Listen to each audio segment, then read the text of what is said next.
Now, the greatest radio shows of all time. Suspense. The Shadow Node. Washington calling David Harding, counter-spy. Classic radio theater. The Great Gildersleeve. Fibber McGee and Molly. Dragnet. Gunsmoke. The Lone Ranger. Now, step back into a time machine with your host, Wyatt Cox. Good evening, friends of the Inner Sanctum. We go back to Monday, April 13th, 1954, crime drama Jack Webb in an episode of Dragnet 69 years ago. It is entitled The Big Note, and we thank you for tuning in.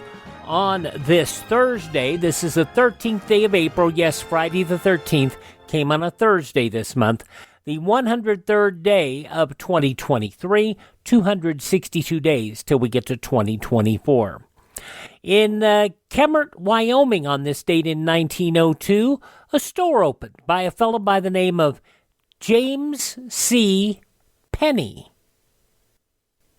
J.C. Penney, yeah, that opened on this date in 1902, the very first one.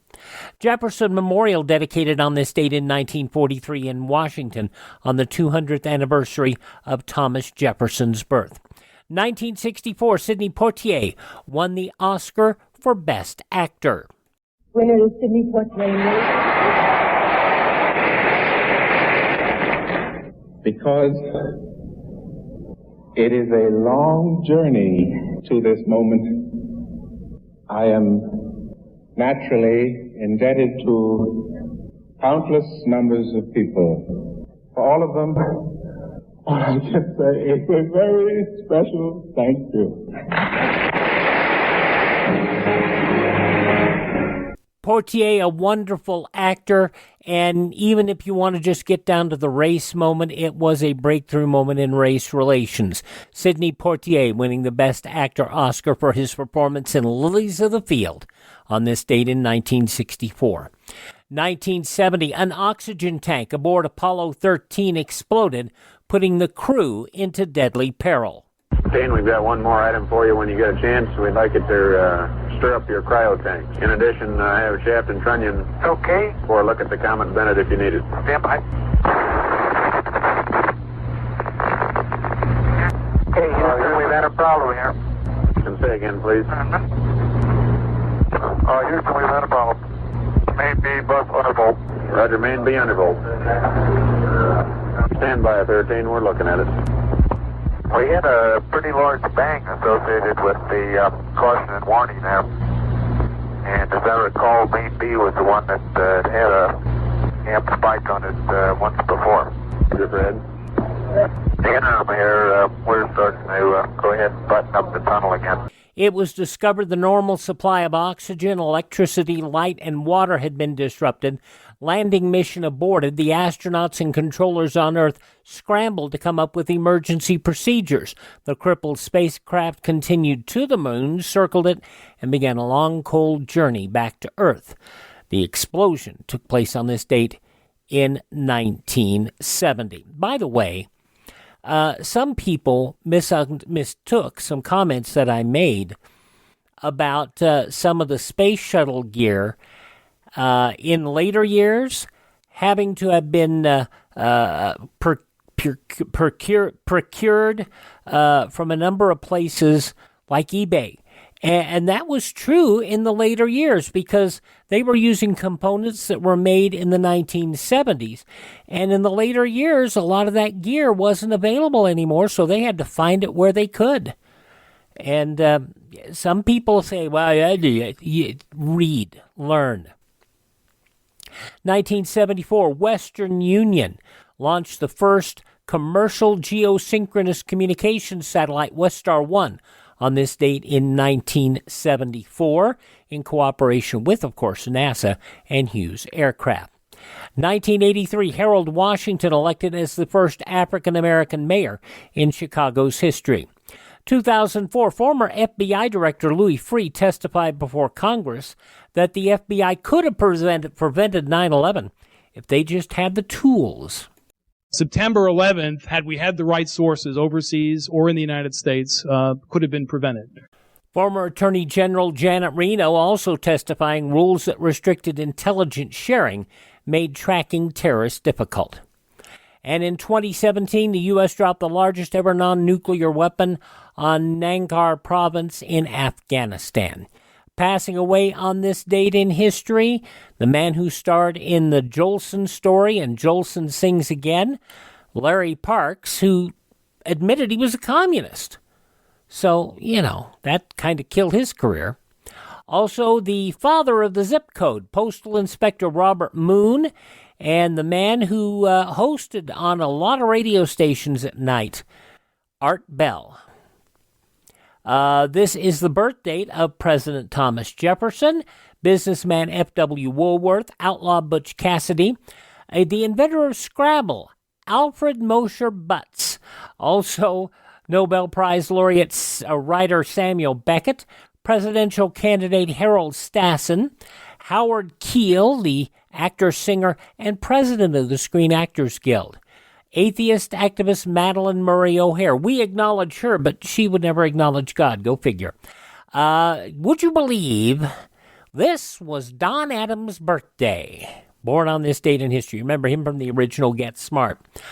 Speaking of which, Lyle Wagner, who was not only on the Carol Burnett Show but on Wonder Woman, Lyle Wagner, born on this date in history. And two people died last year who celebrate birthdays today, one of which is Paul Sorvino from Law and Order. He was 83 when he passed away last year. And Wally from Leave It to Beaver, Tony Dow. He passed away last year at the age of 77. All that great music from Rocky and For Your Eyes Only and The Right Stuff. He won an Academy Award for that. And Dynasty. Bill Conte, 81 years old today. Singer-pastor Al Green, 77. 2 Grammy Awards for singer Peabo Bryson, who turned 72. From Conan and the Bruce Springsteen Band, it's drummer Max Weinberg, 72. The 5th Doctor Who, Peter Davison, is 72 years old today as well. Russian chess player Garry Kasparov is 60. Hilda in the Sabrina show, Sabrina the Teenage Witch, the original. And also, I think she had a talk show, didn't she? Caroline Ray, 59 today. From Silver Spoons, Rick Schroeder, 53. Kelly Giddish from All My Children and Law & Order SVU. Kelly Giddish is 43. And the man who sang about a little bit of Monica in my life, a little bit of Erica by my side, a little bit of Rita is all I need, a little bit of Tina is what I see, a little bit of Sandra in the sun, a little bit of Mary all night long, a little bit of Jessica, here I am, a little bit of you makes me your man. The words of Mambo number 5, Lou Bega, 48 years old today. I look forward to this date because I don't want to sing it, but it's fun to say it. Though some of the people born on the 13th day of April, this happens to be your birthday. We're the 4 freshmen, and we just want to say, Happy birthday to you. And from 69 years ago today, April 12th, 1954, Jack Webb in Dragnet. Thanks for tuning in on this Thursday Classic Radio Theater with Wyatt Cox. Thanks for tuning in to Classic Radio Theater with Wyatt Cox. Jack Webb starring in an episode of Dragnet. This episode goes back 69 years ago today to Monday, April 12th, 1954.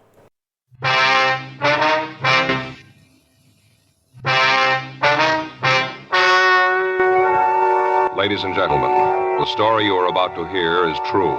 The names have been changed to protect the innocent.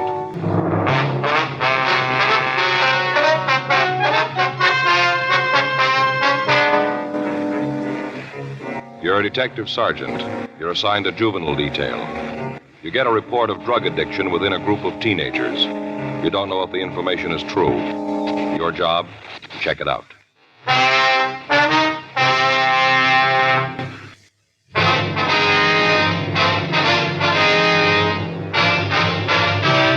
Dragnet, the documented drama of an actual crime. For the next 30 minutes, in cooperation with the Los Angeles Police Department, you will travel step by step on the side of the law through an actual case transcribed from official police files. From beginning to end, from crime to punishment, Dragnet is the story of your police force in action. It was Wednesday, February 10th. It was cold in Los Angeles. We were working the day watch out of juvenile detail. My partner's Frank Smith. The boss is Captain Powers. My name's Friday. I was on my way into the office, and it was 8:01 a.m. when I got to Georgia Street Juvenile. Squad room. Hi, Frank. Well? Well, what do you think? About what? Ruth, what do you think? Well, she's nice, sure. Was that all you got to say? Well, what do you want me to say? Well, did you like her? She's a nice girl, yeah. You got another date with her? No, I told her I'd call her sometime. You said you'd call her, huh? Mm-hmm. Did you say when? No, I just said sometime. Sometime. Well, Faye's not going to like it. Why? She's just not, Joe. You thought sure we had it this time. Well, look, Frank, I think it's real nice of you and Faye to be concerned. I don't think that I don't appreciate it, but when you asked me over last night, I figured we were just going to have dinner and sit around and talk. I didn't know anything about this girl going to be there. Don't you think you should have told me? Let me know. Joe, you like girls, don't you? Well, of course I like girls. Well, we couldn't have done that, you know. Would have loused the whole thing up if we told you ahead of time. We just wanted you to meet her. Get the full effect. Bang, like that. Yeah, I got the full effect. Well, we tried to set it all up for you. She is pretty, don't you think? Yeah, I guess so. Blue eyes, red hair? I think she's real pretty. Mm-hmm. You know, Faye and me had the whole evening planned, right from the time you two met. I kind of got that idea. What do you mean? Well, you're about as subtle as a water buffalo. Now, you tell me where we were obvious. Go ahead, tell me. Well, all right. First off, the music. That album of records of yours there. What's it called? Love Music or whatever it was? Mood for Lovers. Yeah. Mm-hmm. I bought them special. Yeah. And the flowers on the table? Well, you gotta have flowers. You gotta have something for the center of the table. You must have gone a long way for those. Orange blossoms? You had to have those, huh? Well, Faye's not gonna like it. Well, I'm very sorry about that, Frank. Oh, we're just trying to show you the advantages of getting married. Yeah, well, I appreciate you and Faye trying, but let me do it my way, huh? Any mail this morning? Huh? Any mail? Yeah, Skipper put a note in your box. Okay.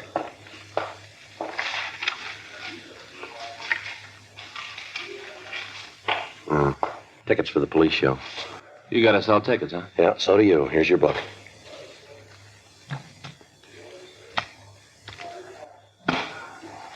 You're not mad, are you, Joe?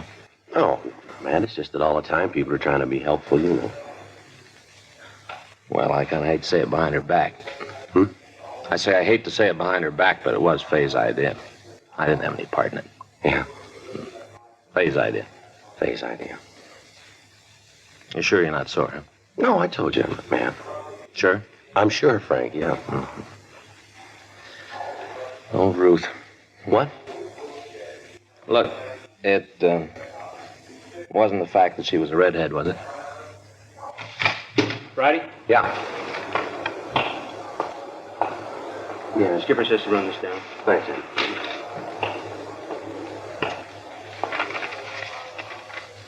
What do you got? Take a look at this. Huh?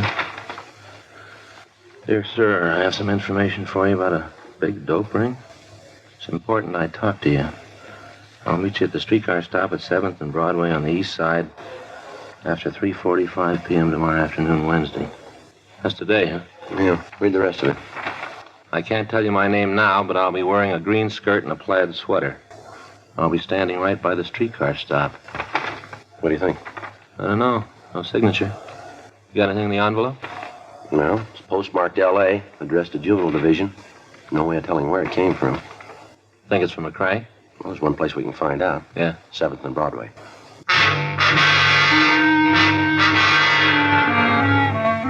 The fact that the note had been addressed to Juvenile Division instead of Narcotics Detail indicated that the person who wrote it had some knowledge of the workings of the police department. It also led us to believe that the writer was a juvenile. We checked again with Captain Powers on the letter, and it was decided that we'd make the meet that afternoon. Frank and I spent the rest of the morning going over reports on a case that we just finished, and at 3:15 p.m. we left the office. Frank stopped the car at 8th and Broadway for a traffic signal, and I got out and walked the remaining block. There was no one at the streetcar stop dressed in a green skirt and a plaid sweater. While Frank circled the block, I waited. 3:40 p.m., still no sign. At 3:52, a woman of about 23 got off a streetcar and waited on the corner. She was wearing a dark green suit with a plaid blouse. I waited for some indication that she might be the person we were waiting for, but she gave none. Finally, she turned, walked across the street, and disappeared into the crowd. 4 o'clock, 4:15, still no sign of the letter writer. 4:30, 4:45. Frank pulled into a loading zone near the corner, and I went over to talk to him. What do you think? Well, I don't know. She's an hour late now. Uh-huh. Well, that note must have been from a crank. Yeah, I guess so. Well, come on, get in. We better go back to the office. Yeah. Hey, wait a minute, Joe. What? Right there, crossing the street. Oh, yeah. Matches the description. Must be her. Well, she's looking this way. I'll check it. She looked about 15. Brown hair and a thin, young face. She was carrying an armful of school books. She paused in the corner and watched me. I walked up to her and told her I was a police officer. She nodded and then walked out to the safety zone and climbed onto a waiting streetcar. I followed her. She walked to the back of the car and took a seat. I sat down next to her. I could see Frank following us in our car. We rode 3 blocks before she spoke. I'm sorry I was late. It's all right. I usually try to be on time, maybe even a little early. That's the way it should be, don't you think? Well, what was it you wanted to talk about, miss? I got hung up at school, couldn't get away when I thought I would. Yeah. That's the reason I'm late. Well, you said something in the note about a narcotics ring. How much am I going to get involved in this? What do you mean? How deep am I going to get? I don't want any trouble myself. I'm doing this to help somebody, but I don't want to get mixed up in it myself. Well, maybe you better tell me what it's all about first, huh? We can decide the rest of it later. That's the way it has to be? Well, you called us, remember? Yeah, I guess so. What's your name? Edna. Your last name? Well, that isn't going to help any. You don't need it. How old are you? 15. All right, what about this dope ring? I want to tell you about it. A friend of mine is in pretty deep. I think she's hooked bad. I want to help her. What's your friend's name? You have to have that? Well, we're not going to be able to do very much without it, are we? Katherine. I can't give you her last name. I can't. How old is she? 15. All right, now what makes you think she's using narcotics? I just know, that's all. Well, that's a pretty serious charge. You must have some reason for saying it. I've got a reason. I've got good reasons. You think I'd go to the cops if I didn't have? You think that? What kind of narcotics do you think she's using? Heroin. You know that for sure, do you? Yeah, I've seen her take a fix. Where? Hmm? Where'd she take the fix? I've seen her do it in her room at home. A place near school up at Lewis Apartments. Lewis? Lewis Conklin. He got Katherine hooked. He's the one I want to see you get. How old's he? Oh, I don't know. I think around 20, 21. Where'd you meet him? Down at Balboa last summer. Katherine and me went down for a week. We met them then, Lewis and Vince. You know this Vince's last name? I think it's Beal. B-E-A-L? I guess so. Now, these 2 boys, are they supplying Katherine with the heroin? Yeah, they got it for her. How'd you happen to meet them? First day we were down at Balboa, we went down to the beach. We saw them then. We didn't talk to them right off, not the first day. Uh-huh. The next day, they came over to where we were and laid down on the beach. They had a portable radio and they were playing it loud. They were playing it real loud. Yeah. Well, Lewis asked us if they had the radio on too loud, and we said no. Then we got to talking. All right, go ahead. We found out that they knew a lot of the kids that go to our school, so we talked about them. We talked and listened to the radio. Mm-hmm. Were either your or Katherine's parents with you? No. Katherine's father's got a friend who lives at Balboa all the time. We were staying with her. All right, go ahead. After we knew him a week, one night, they suggested that we go for a ride down the coast toward San Diego. Yeah. They'd never given us any trouble, so Katherine and me talked it over and decided to go. They'd never gotten fresh or anything, so we thought it'd be all right. Mm-hmm. We drove down the beach and then we stopped. Boys had some beer in the car and we drank some of it, just a little. We didn't think it would hurt, just a little. All right. I guess we drank more than we thought, because we both got a little drunk. First time I ever got drunk. All I wanted to do was go home and go to sleep. That's all I wanted to do. I didn't feel good. I remember that. I didn't feel good. Go ahead. I got out of the car and I walked around for a while. After I walked, I felt better and I went back to the car. Katherine and the 2 boys were smoking. I could smell it when I got in the car. Real sweet. Sickening. Marijuana? Yeah. Vince asked me if I wanted some. I told him I didn't, and they all laughed again. Said I was just a little kid, called me chicken. So I did. You smoked the marijuana, did you? Yeah, but not very much. got sick again, and I threw the stick away. That made Vince sore because I hadn't smoked very much. He got out of the car and found what was left of the cigarette and put it in a box he had. Then he got in the car, and the three of them all drank some more of the beer and smoked the rest of the marijuana. They were all laughing and yelling. Katherine was smoking, too? Yes, she was having a great time, laughing it up. Seemed like everything that happened was just about the funniest thing she ever heard. They were all laughing and telling me what a square I was. Finally, I couldn't stand it anymore. So I said if they wouldn't take me home, I'd walk. What'd they say to that? Told me to go ahead. Said I was a drag anyway, and they'd be glad to get rid of me. You left then? Yeah.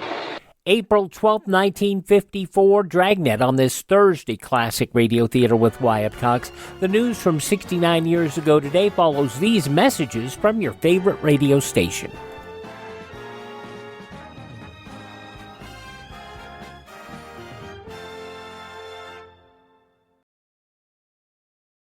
Just when you thought it couldn't get any better, Mike Lindell and MyPillow launching the MyPillow 2.0. Now, when Mike invented MyPillow, it had everything you could want in a pillow.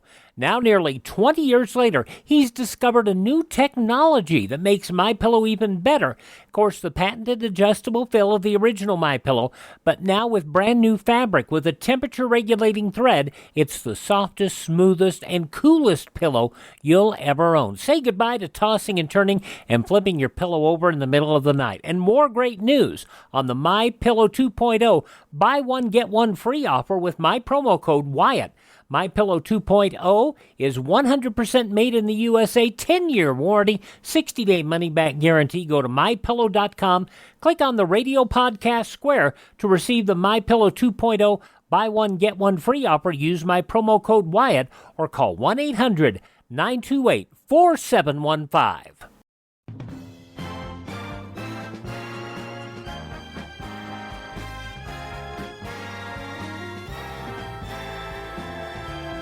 Thanks for tuning in to Classic Radio Theater with Wyatt Cox. You're listening to an episode of Dragnet starring Jack Webb, The Big Note, as it was originally broadcast Monday, April 12, 1954. In the newspapers of that Monday 69 years ago, these were some of the headlines. U.S. Secretary of State John Foster Dulles flew into London yesterday, urgently seeking to win Britain to his Hurry-Up United Action program designed to prevent communist domination of Indochina. Dulles told reporters the Western Allies face a common danger in Indochina and added there was a need for him to talk with British leaders in great intimacy. He heard Foreign Secretary Anthony Eden standing at his shoulder say, "I am confident the work that we shall have to do together will be of service not only to each other country, but to the understanding and peace of the world." Meanwhile, the French clung to newly won positions on Dien Bien Thu's East Rim as they beat back rebel attempts to break through at a strategic point only 5/8 of a mile from the bastion's heart. The International Red Cross appealed to both sides in Dien Bien Thu's struggle to respect the Geneva Convention. Messages of alarm were sent to both French and Viet Minh commanders. Vietnam Chief of State Bao Dai arrived in France, confident his nation will prove its worth if given independent status. He will leave for Paris today to present his nation's demand for autonomy. Meanwhile, divided French cabinet apprehensively awaits the arrival of Dulles, whose United Front proposal is worrying France's leaders. An attractive platinum blonde hid out in jail yesterday, convinced that only there was she safe from Soviet agents, although no authorities seem to believe her story about once being a Russian spy. Federal officials said they only saved her a cell because she is awaiting deportation in California for pro-communist activities. She was arrested in Washington Friday night for leaving the West Coast without permission. Just how long Ludmila Milanova, the 24-year-old blonde, plans to stay behind bars is something of a mystery. Her attorney, John W. Brennan, explains she probably could be released on a $1,000 bond anytime she wishes, at least until April 20th, when a hearing will be held on the charges of leaving California. State health authorities in North Carolina yesterday canceled plans for some 25,000 school children to participate in the nationwide test of the new Salk polio vaccine. Officials emphasized the decision to reject use of the Salk vaccine in North Carolina was because it probably would not be available in time to be effectively tested, and not because of fears expressed about its safety. American Cancer Society said yesterday deaths from lung cancer in men have increased 500% the past 20 years, and that causes of the rise have not yet been demonstrated scientifically. The society dealt with the topic in its annual report, which declared that periodic checkups against all forms of cancer could save 41,000 lives annually in the U.S. And proof that experience counts comes from Windsor, Massachusetts, where 82-year-old Herbert Packard, a retired minister, is serving as the preacher of the community's congregational church until a new pastor can be found. Well, recently, he preached a 90-minute sermon without the aid of a single note. And those some of the day's top news stories as reported in the newspapers of Monday, April 12th, 1954, on your radio Dragnet, which continues now on Classic Radio Theater with Wyatt Cox. I tried to get Katherine to go with me. She said she was having too good a time and she wasn't leaving. She told me to go home and to expect her when she walked in. Yeah. So I left. Got out of the car and walked up the highway. Was going to catch a ride back to town. Pretty scared, but I wanted to get back. I didn't feel very good. I waited for the car, but the ones that went by wouldn't stop. Then Vince and Louis and Katherine came by. They told me to get into the car, and we drove home. I had to wait out in front with Katherine until she sobered up.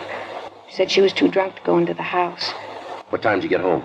Oh, it must have been 3 or 3:30. Did you see Vince and Louis again? Well, I didn't, but Katherine did. Every night we were there, she went out with them. I didn't want to have anything more to do with them. She told me if I said anything to the people we were staying with, she'd cause me a lot of trouble. I like Katherine. She's my best friend. I didn't want to see her get into any trouble. Thought when we left Balboa, she'd quit seeing the fellas. That's what I thought, that she'd stop seeing them. Did she? No. When school started again, she was still going with Louis. I'd see her around the school, but she wouldn't have anything to do with me. Said I was a cube. Talking all the time about how she didn't know they grew corners like me anymore.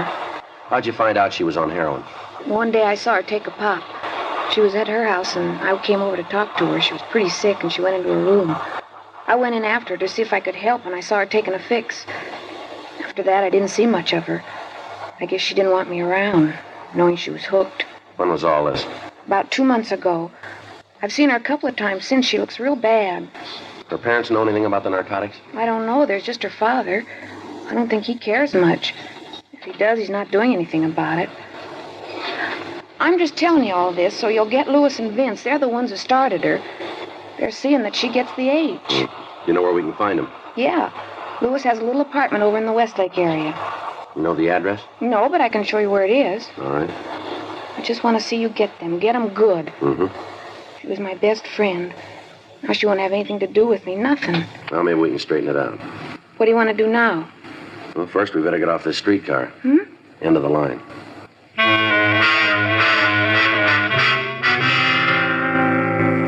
Edna and I got off the streetcar and Frank picked us up. We stopped at a drugstore and put in a call to the office requesting that a policewoman be sent out to take the girl into custody. 10 minutes later, Officer Irene Gardner arrived, and the four of us drove over to the Westlake area. The young girl pointed out the building where she told us that Vince Beale and Louis Conklin lived. She gave us a description of the two suspects, and finally, after Miss Gardner had talked to her, she also gave us the full name of her friend, Katherine Pilgrim. We checked at the building and found that the two suspects occupied apartment 4G. Frank and I talked to the manager of the place, but she told us that the pair weren't in and that she didn't know when they'd be back. We returned to the car and told Officer Gardner to take Edna to Georgia Street Juvenile and hold her until we could get there. After that, Frank called the office and ran the names Vincent Beale and Louis Conklin through R&I. They both had misdemeanor records in California, and Beale had served time in the county jail for possession of narcotics. We called Captain Powers and told him what had happened, and then we returned to the apartment and set up a surveillance. At 7:25 p.m., we heard someone coming down the hall.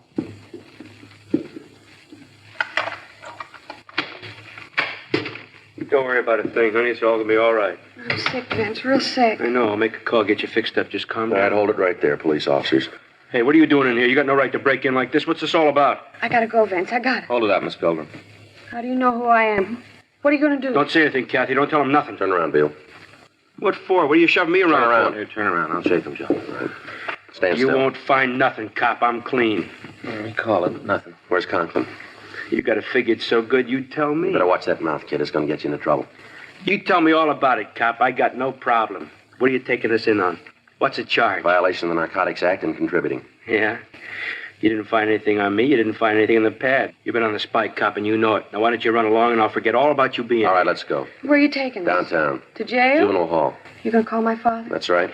Well, he won't tell you anything. He won't tell you a word. Keep your mouth shut. Why? I got nothing to hide. I'm not a hype. You ask my father. Let me see your arms, Bill. Huh? Your sleeves. Roll them up. Come on, quick. Here. Where'd you get those marks? You tell me. Let me see your arms, Miss Pilgrim. It's not going to prove anything. Not a thing. Let me see them. Go ahead, honey. If you don't go along with them, they bring out the rubber hose. Somebody messed with you a long time ago. Yeah. Come on, Miss Pilgrim. Let me see your arms. Well, all right, here. How about it, Joe? Take a look. Yeah. Fresh needle marks. We called Narcotics Division and asked them to come out and go over the room in an attempt to find a trace of narcotics. We put in a call to the office, and Irene Gardner came out and took the Pilgrim girl into custody. The stakeout was set up on the apartment to apprehend the other suspect, Louis Conklin. Frank and I took Vince Beale to the office and questioned him for over an hour, but he failed to come up with his source of supply for the heroin. He was turned over to officers from Narcotics Detail and booked in at the main jail on suspicion of violation of the State Narcotic Act, a felony. A call had been put into the father of Katherine Pilgrim, and at 9:37 p.m. he arrived at the office. Friday and Smith, where are they? My name's Friday. What can I do for you? I'm Robert Pilgrim. I want my daughter. She's downstairs right now. A doctor's taking care of her. What for? Well, she's pretty sick, Mr. Pilgrim. Sick. What's the matter? You've got no right to give her any kind of medication without my approval. We couldn't reach you. How hard did you try? We called your home and your place of business. We got no answer. Our doctor thought it was best to give the girl something right away. What's wrong with her? What are you doing to her? Your daughter's a narcotic addict, Mr. Pilgrim. That is a lie. Now, you get her up here right now. You hear me? You get on that phone and have her brought to this office right now. I'm taking her home. Afraid we can't do that. Who are you to tell me what's going to happen? I pay you a salary, officer. Don't forget it.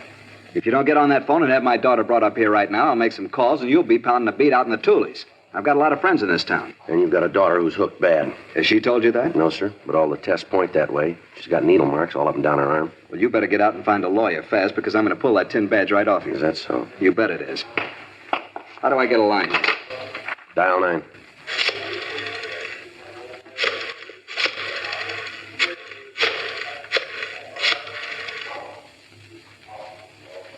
Hello, Jack. This is Bob Pilgrim. I'm down at the police station. Yeah, Kathy's here. The cop says she's a hophead. I want you to tell him. Here, you talk to him. Yes, sir. Who am I speaking with? Mm-hmm.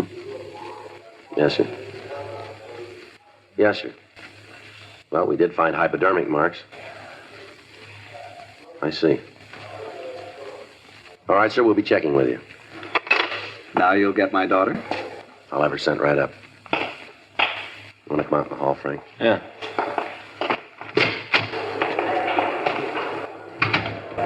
Who'd he call? It was their family doctor. We might not have a case here. What's the matter? Well, the doctor says he's been treating the girl for the past 6 months. Yeah. Been giving her hypodermic injections.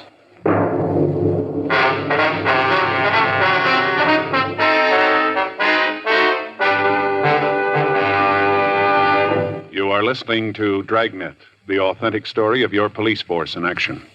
April 13th, 1954, Dragnet on Classic Radio Theater with Wyatt Cox on your favorite station. We'll close out this week of Classic Radio Theater with Wyatt Cox with Elliot Lewis's produced program Crime Classics from 69 years ago, April 14th, 1954. James Evans Fireman, How He Extinguished a Human Torch. True Love Conquers All, starting with a human torch. That's coming up on tomorrow's Classic Radio Theater with Wyatt Cox. But right now, the conclusion of Dragnet, 69 years ago, April 13th, 1954.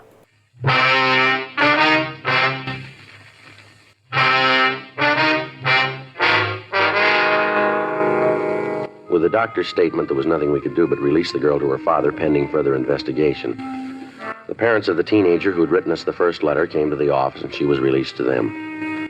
At 11:40 p.m. that night, we got word that the other suspect had returned to the apartment and had been taken into custody. He was identified as Louis Conklin, age 23. He was taken to the main jail and booked on the same charges as Vincent Beale.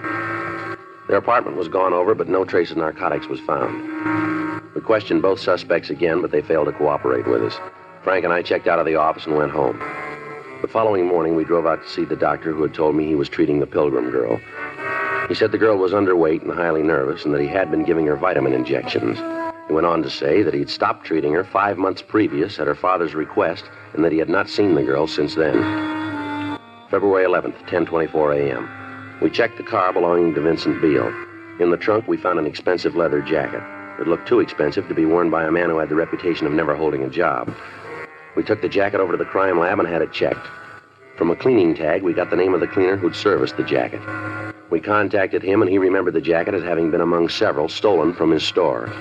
With this information, we went back to the main jail and had the Conklin boy brought from his cell. He told us that the jacket belonged to Vincent Beale. He was brought into the interview room. This leather jacket belong to you, Vince? No, I never saw it before. Conklin says it's yours. I don't know. Maybe it is. What difference does it make? Take a look. We want to know. Yeah, it's mine. Where'd you get it? Where do you think I bought it? You know someplace you can get these without buying them? Yeah, the same place you picked this one up. And what's that supposed to mean? You know a man named Ted Hartman? Who? Ted Hartman. Ted Hartman. Never heard of him. He knows you. Maybe he's got a better memory than me. Says you used to work for him. Is that right? Yeah. Now, how about it? Maybe I did. I had a lot of jobs. The cleaner says you worked for him a couple of weeks last December. That's a long time ago. Says this jacket was stolen from him. But where do I fit? He thinks you stole it. He's crazy. He's sure enough to make a complaint. They'll laugh him out of court. Conklin says it's yours. I told you I bought it. Conklin wants no part of a burglary rap. What'd Conklin tell you? Maybe we ought to get your side of it, huh? What'd he tell you? I got a right to know. Look, he's going to make a beef like that on me. I got a right to know what he said. He wants no part of it. He lays it all on you. He's no good. I had him figured for a guy I could trust. He did all right on the deal. Loot kept us both going. What do you mean? I thought he told you all about it. Yeah, well, we want to hear it from you. A lot of times stories get all mixed up. Now we want to get it right. Now, we knocked the place, but it was both of us. Lou was in on it all the way. Go ahead. We were scratching for H. We had it real bad. We needed some way out. I thought about the cleaning place. Figured we could score good. Well, we did all right. Took care of three of us for a long time. You, Conklin, and the Pilgrim girl, is that it? Yeah, that's it. What were you shooting? Me and Lou kept it down. The Pilgrim kid, she built up fast. She was juicing 5 caps a day. I should have listened to Lou. He kept telling me to drop her, leave her alone. Yeah. Wasn't anything between us. It was just for laughs. And then all of a sudden she was hooked bad. We had to do something. We stole her jacket so we could keep her supplied. 5 caps a day. You know, that's a lot of H. I tried to break her down. I tried to cut her habit. I did what I could. You can see that, can't you? I did everything I could. How much was that?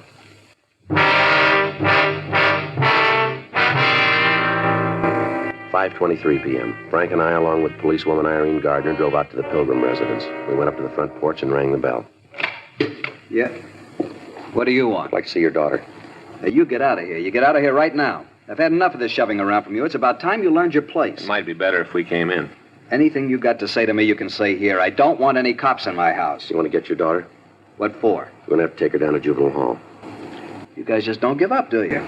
You want me to call my doctor again? We talked to him this afternoon. Then you know the story. Now get out of here. You want to get your daughter?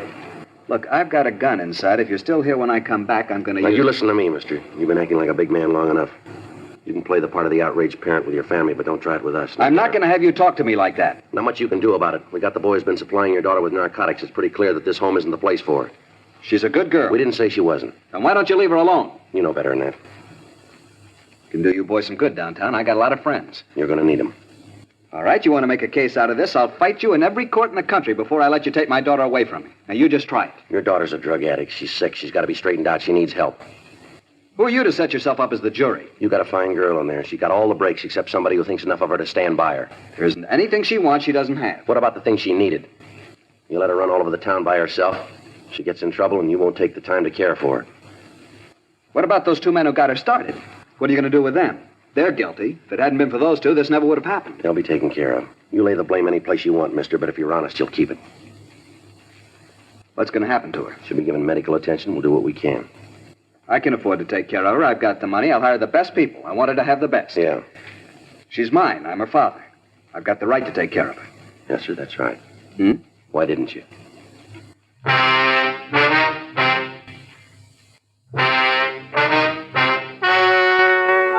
The story you have just heard is true.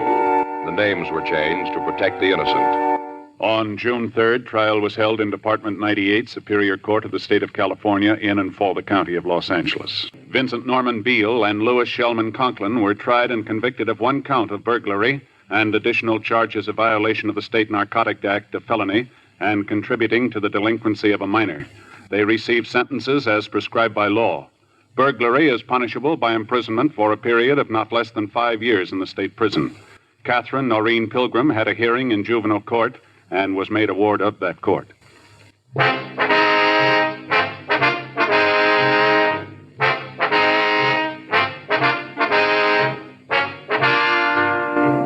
You have just heard Dragnet, a series of authentic cases from official files. Technical advice comes from the Office of Chief of Police W.H. Parker, Los Angeles Police Department. Technical advisors, Captain Jack Donahoe, Sergeant Marty Wynn, Sergeant Vance Brasher. Heard tonight were Ben Alexander, Joyce McCluskey, Harry Bartell, Carolyn Jones. Script by John Robinson. Music by Walter Schumann. Hal Gibney speaking. April 13th, 1954, Dragnet here on Classic Radio Theater with Wyatt Cox. Love those shows. They're always great. Thank you for tuning into the program. Can I ask that you visit my friend Ted at RadioMemories.com, programs on cassette, CD, or on flash drive for your computer. That's at RadioMemories.com. We've also mentioned the MyPillow 2.0. You can get that and anything from either the MyPillow.com website or the MyStore.com website. If you use my promo code Wyatt, you can get the MyPillow 2.0 by calling 1-800-928-4715 and tell them that I sent you by. Our website, classicradio.stream. Stream our shows on demand. Learn about building a classic radio collection of your own. You can contact me, find our social media links there, and if you're so inclined, if you'd like to help us grow, you can buy me a coffee. The Buy Me a Coffee money helps us acquire additional classic radio collections and helps us maintain our distribution channels. That is at classicradio.stream. Classicradio.stream. Thanks for tuning in. Have a great Thursday. Tell all your friends the greatest radio shows of all time are right here at this spot on the radio dial. Classic Radio Theater with Wyatt Cox on your favorite radio station.